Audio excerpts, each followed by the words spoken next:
I see you, and I think it's recording right now. It is? It is. Okay. So, I'm not sure where our other person is, but I guess we can go ahead and start the discussion. Hopefully she'll figure it out. So did you get a chance to watch the videos? Yeah, it was like, they were like court videos, right? Yeah. Okay, yeah. What were your thoughts on them? On the one that was against gay marriage, I liked that he had like scripture and stuff to back it up. You used some pretty powerful scriptures there. Yeah, that was pretty intense for such a short video. Yeah. And then the one where he was for gay marriage, well, I thought it was like cool that he used an example to back it up, like his own life experience. But yeah. Yeah, with that first one, like some of the scriptures he shared, I'd never really heard before. They were pretty powerful. I think it would have helped if he had a story, kind of like what we've been talking about in class this week. Like the other guy shared a story, and I think that helped it feel a little bit more relatable. Yeah, like more personal. Yeah. I think it would have been interesting if, on both videos, if they had shared some more like statistics or studies or things like that, because they were both just very personal. Yeah. And I'm not sure what the setting was that these took place in, but I don't know. It would be kind of hard for someone to relate to the one if they weren't religious, and it would be hard to relate to the other if they were religious against it. Yeah. What are we supposed to discuss?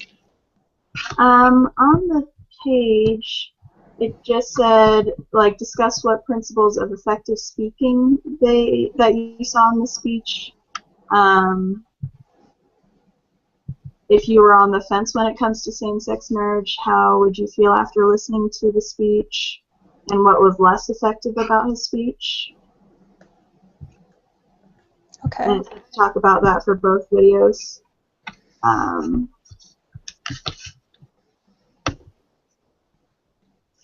I don't know if either one of them would have changed my stance on gay marriage, like on either side, like if I was against it or for it. I don't think either video was really enough to change my mind about it. Yeah, I think that, well, like what we've already discussed, like they were so short and like some had like proof to back it up and like all the stories, but like why should I pick your side type thing? I don't know.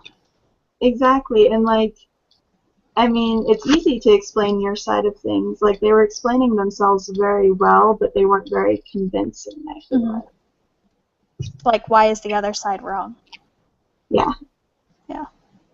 They both just said how their side is right. Yeah. That's interesting.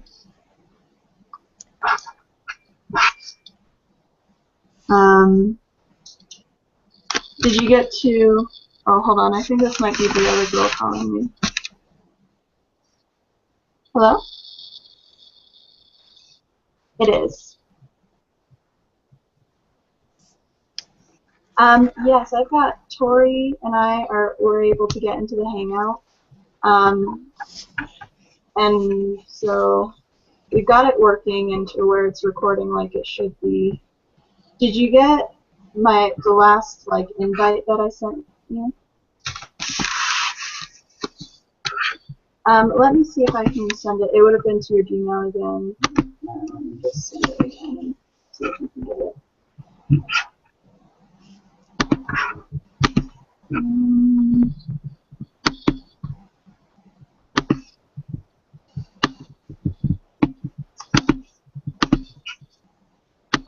It said that it should take like 50 to 60 minutes. I don't think it's going to take that long to, I mean, even if we really took apart these videos and article, I don't think it's going to take nearly that long to discuss them. Okay, I just sent you the invitation again.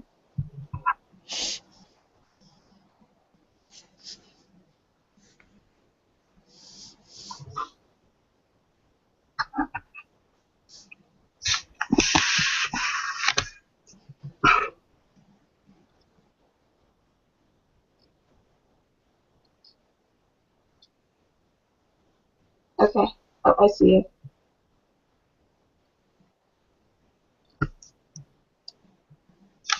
I see her joining, so now we'll get to hear her views on everything. Okay.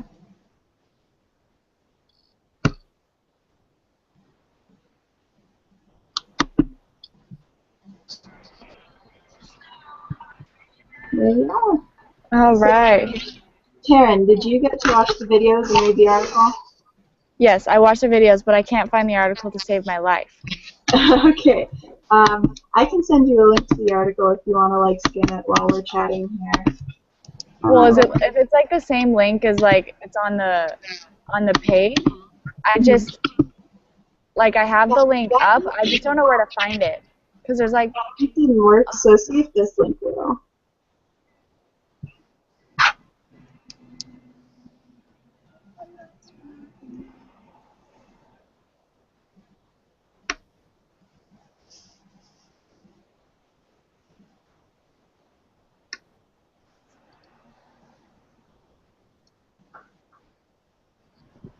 oh, there it is. Perfect. So, Tori and I were just talking about our thoughts on the videos, what we thought was effective about them and what wasn't so effective about them. What were your thoughts on them? I think the first video about the guy that was against same-sex marriage, I think that he, what am I trying to say? He kind of like used a bunch of data, you know, like he didn't like really use any stories, and I think that's why he just kind of seemed cold and harsh, and so I think it was just like the Bible says this, yeah, and it's just like, well, people don't, it's not personal for them, and so I think the second video, I mean, I'm not pro, like, oh, that's a bee,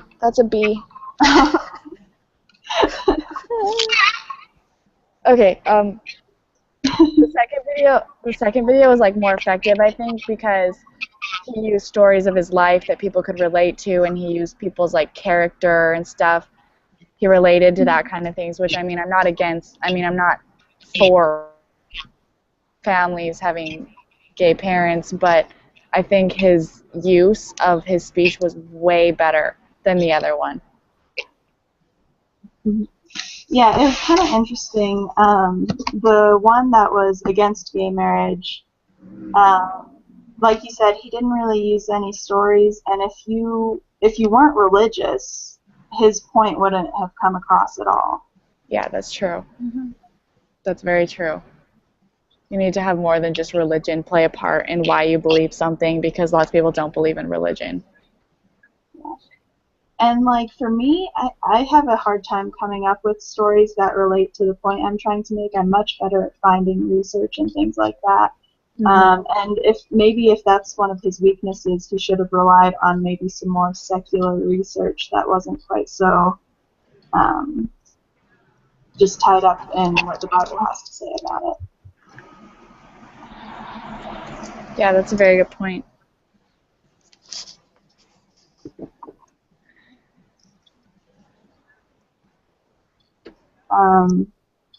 But there again, we were kind of saying in the one that was for gay marriage, he did a really good job of telling his story, but he probably could have used a little bit more research for it.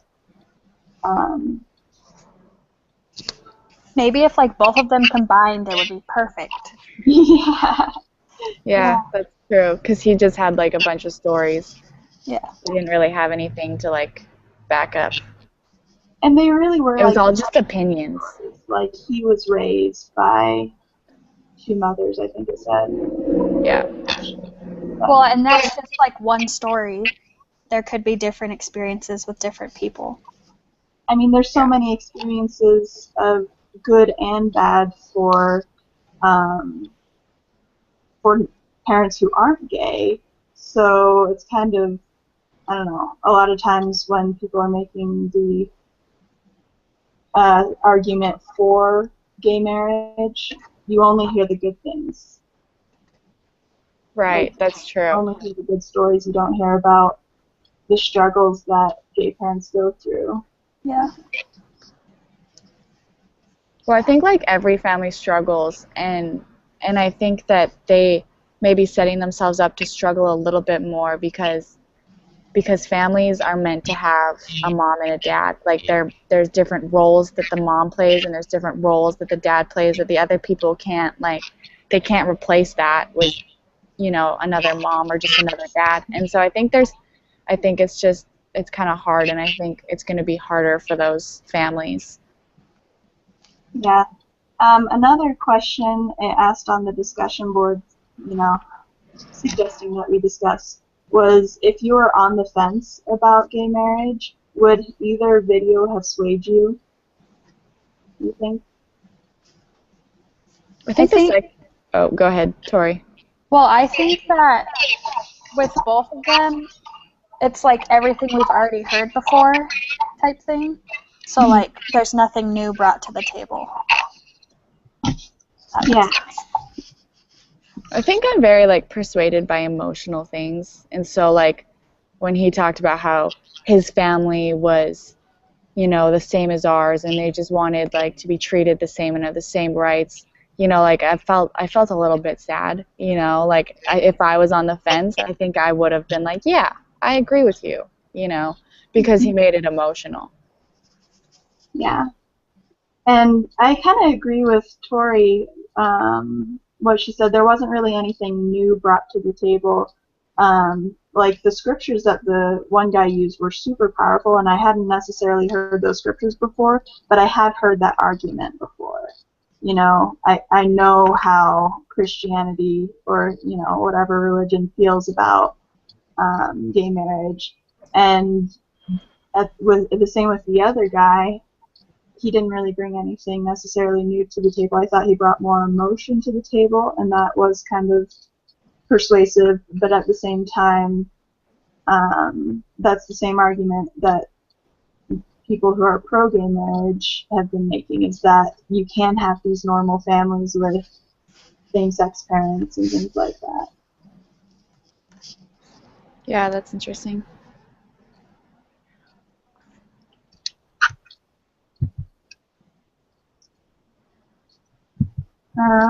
So how about the article? What did you think about that? If you want to take like a minute to skim it or whatever. Yeah, I've been trying to skim at the same time as I'm listening. Did you guys already discuss the article? No, we hadn't gotten to the article. We were just talking about the videos. Okay. I guess I'll talk about it real quick while you're looking over it. One thing that he brought up, which is kind of a newer argument, it's one that I haven't heard quite as much when it comes to arguing for gay marriage, was that of how it relates to racism and like the civil rights movement. And he brought that up, but he pointed out how, like, because I've heard how it's similar to the civil rights movement, and that's very persuasive in and of itself. Like, that was obviously not a good part of our history, but he pointed out how they're different. Like, black and white people are essentially the same, but a man and a woman are not the same, and they have different qualities about them, kind of thing. So I thought that was really interesting that he pointed out those differences.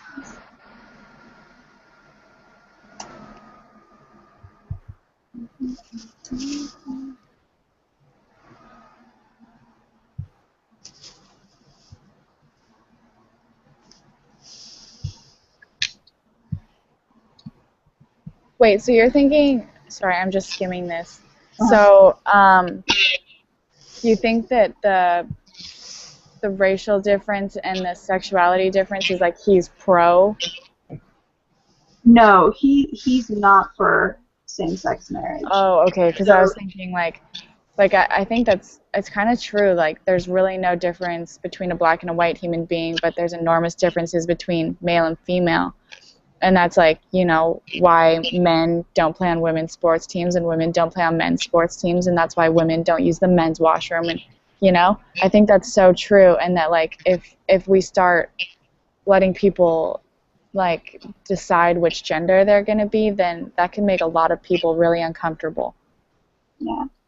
And I think, I mean, just like with civil rights, like, we shouldn't be hateful towards people who have opposing views as us. Oh, of course. And so, like, we can't let those things get in the way of fighting for what we believe in. But at the same time, it's different. I mean, it's not the same argument as the civil rights movement. Is this the class where we talked about, like, they're making it so that any gender can go into any bathroom? Is that this class?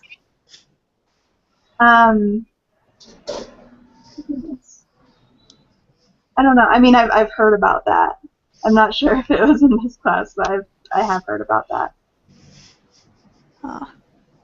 Yeah, I think it was. It was in, like, the articles, because it was talking about, like, the father-daughter dances and incest, and then it was talking about, like, the bathroom situation as well. Yeah, because I think that if, with the gay marriage issue, that if that, whatever happens with that, that so many more things are going to be brought into it, like this incest thing, which is so weird.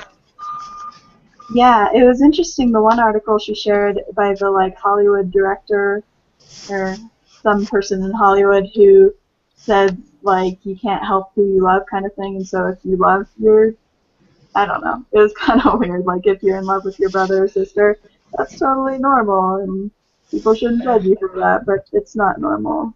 You're getting, I don't know, it's kind of, you're getting your loves mixed up because you do love your brother and sister, but that doesn't, it's not the same kind of love. Yeah. Yeah. World's going in a crazy place. Which is, I mean, that's what happens a lot of times with homosexuality, is they get that friendship love confused. I mean, sometimes it is genuine attraction to the other sex, but sometimes, especially I think in the case of, like, teenagers who, I don't know, they haven't really had a lot of sexual experiences yet, and so they don't know the difference in those types of loves. Mm-hmm. And so they get those friendship loves confused with, like, I'm attracted to you, let's get married kind of love. Yeah. Yeah, it's a good point. People are just young, and if they don't have someone telling them which one is right, then they might really just not know. I mean, I think most people genuinely are attracted to the other sex, but some people are misguided because they don't have, like, role models of, like, good couples, maybe. I don't know. Yeah, and it can get confusing too. I mean, if, like, I've had some really amazing friends that, you know, of the opposite gender that I thought I was attracted to, but when it really came down to it, I wasn't. And, you know, those kind of feelings can get confusing. I can only imagine, I mean, they can get confusing with same-gender friends as well. Mm-hmm.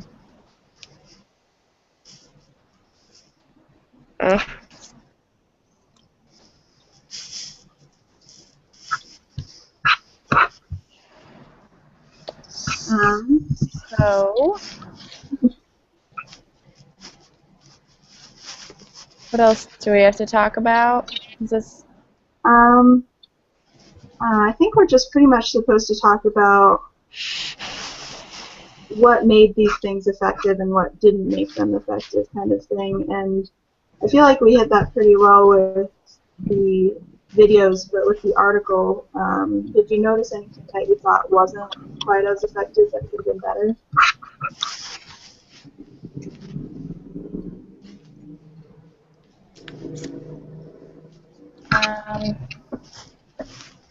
Well, I thought it was cool because he put some examples of this war on gender, and then gave a bunch of like different examples of how this gender war is being affected or whatever.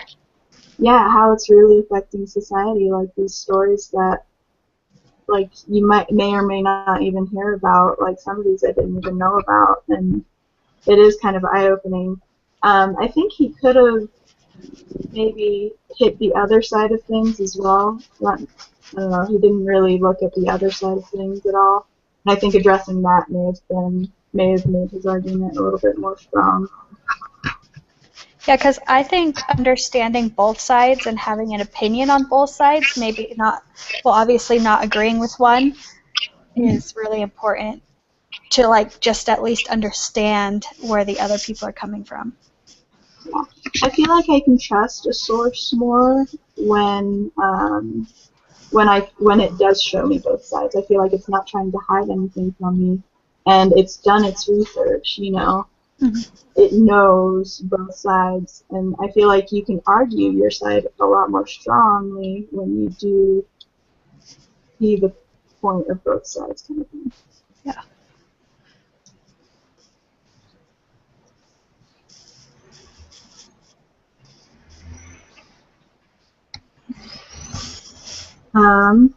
The last thing we're supposed to do for this is kind of do a little summary of what we discussed, so that she can, because she said she's like gonna watch like bits and pieces, but then she'll watch like the full summary at the end, kind of thing.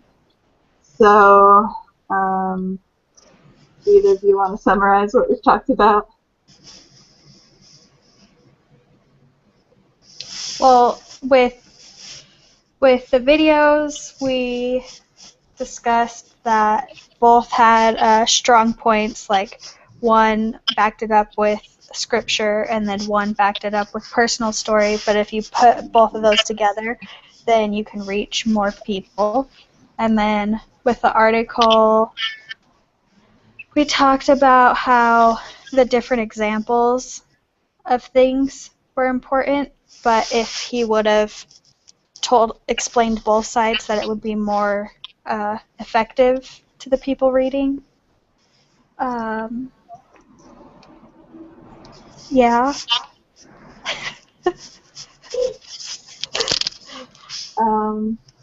It's definitely an interesting experience to read these articles and then get the chance to discuss them kind of face to face.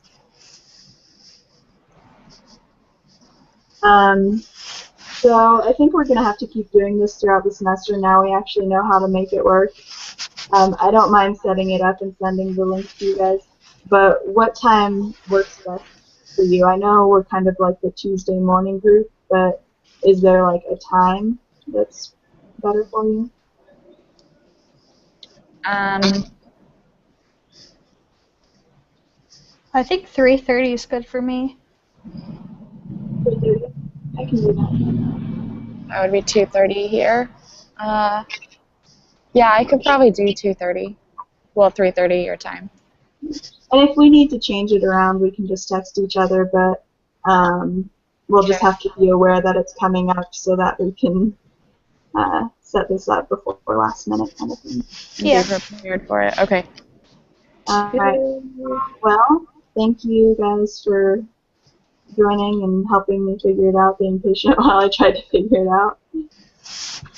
Yeah, sorry I wasn't more help. I had no idea how to do it. It's okay, I didn't either. So, anyway, I will talk to you later. Okay. Sounds good. Adios. Yeah. Bye.